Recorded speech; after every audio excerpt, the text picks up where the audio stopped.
Dungeons and Dragons, wizards and witches, magic and revenge, and a warrior caught between.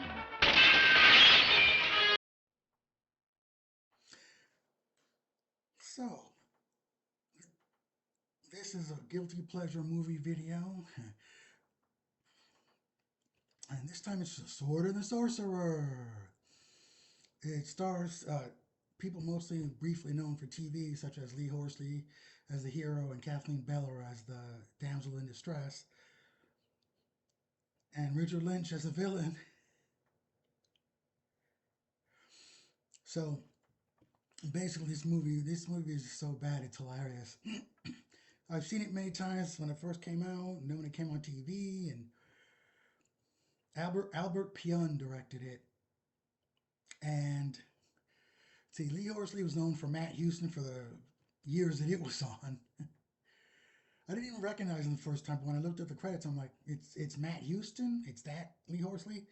And Kathleen Beller, I think, played on Dynasty, but she also played in the theatrical 1970s Harold Robin based movie, The Betsy, with Laurence Olivier.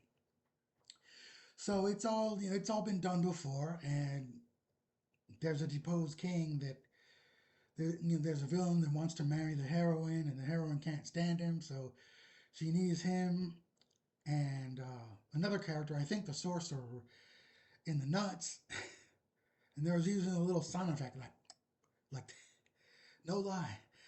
But I mean, there's gore, there's nudity, there's kind of shaky dialogue. Like when one person says, damn his heart about the hero, one of the his helpers, one of his psychics.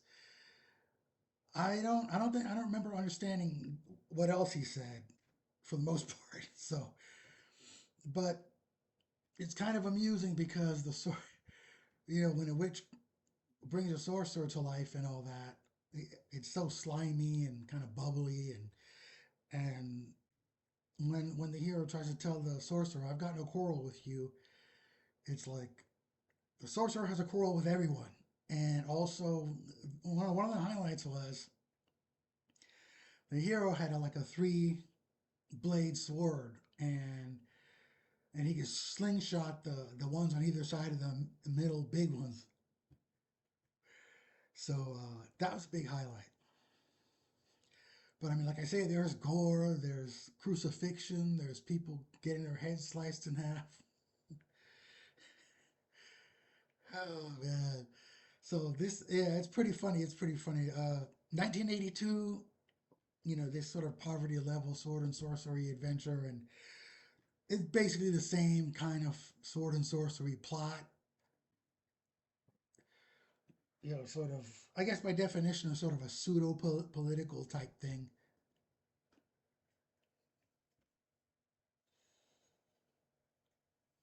So I don't know what else to say, but I mean, if you're one of those people that will watch movies that are so bad they're good, you may or may not think this is good.